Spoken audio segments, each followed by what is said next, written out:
A blessed day to everyone. Welcome to Hope and Strength for the Journey.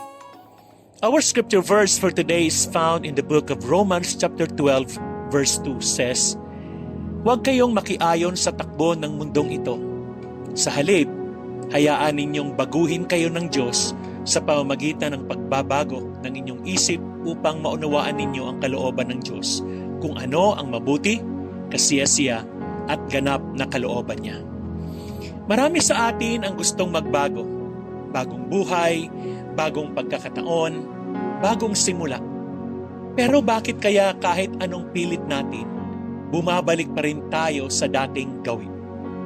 Ang sagot, hindi sapat ang panlabas na pagbabago, kung hindi magbabago ang ating isip at puso.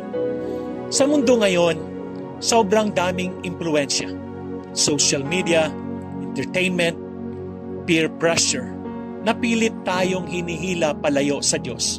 Kaya naman sa Romans chapter 12 verse 2, pinapaalalahanan tayo ni Apostol Pablo, huwag tayong sumabay sa agos ng mundo.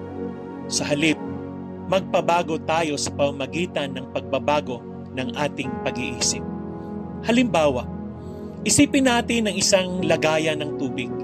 Kung ang tubig ay marumi, hindi mo ito malilinis sa simpleng paghalo ng malinis na tubig.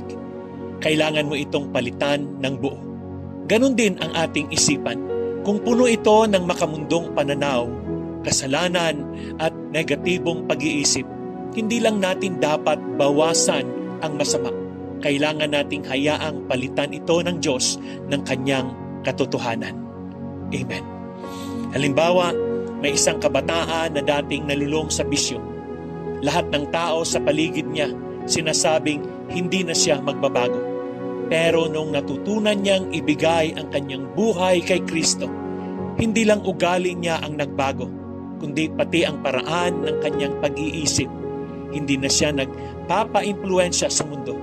Sa halip, hinayaan niyang hubugin siya ng salita ng Diyos. Amen. Paano po natin i-apply ang mga katotohanan ito? Una, suriin ang iyong isipan. Ano ang mga bagay na nakaka-impluensya sa iyo?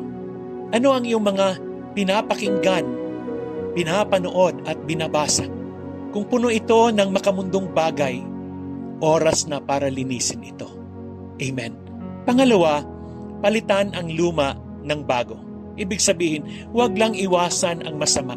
Punuin ang isip mo ng salita ng Diyos. Magbasa ng Biblia, manalangin at magpag-fellowship sa mga kapwa mananampalataya. Pangatlo, isabuhay ang pagbabago.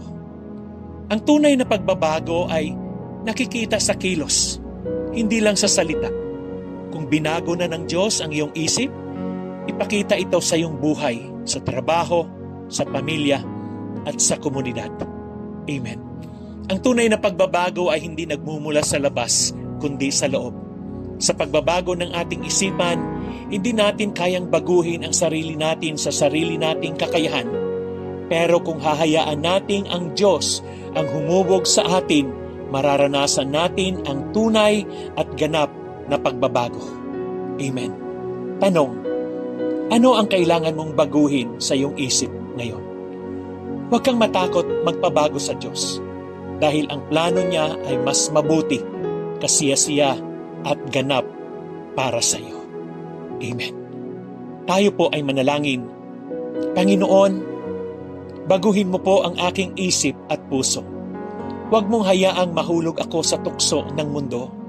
Punuin mo ako ng iyong salita upang mabuhay ako ayon sa iyong kalooban. Sa pangalan ni Jesus. Amen.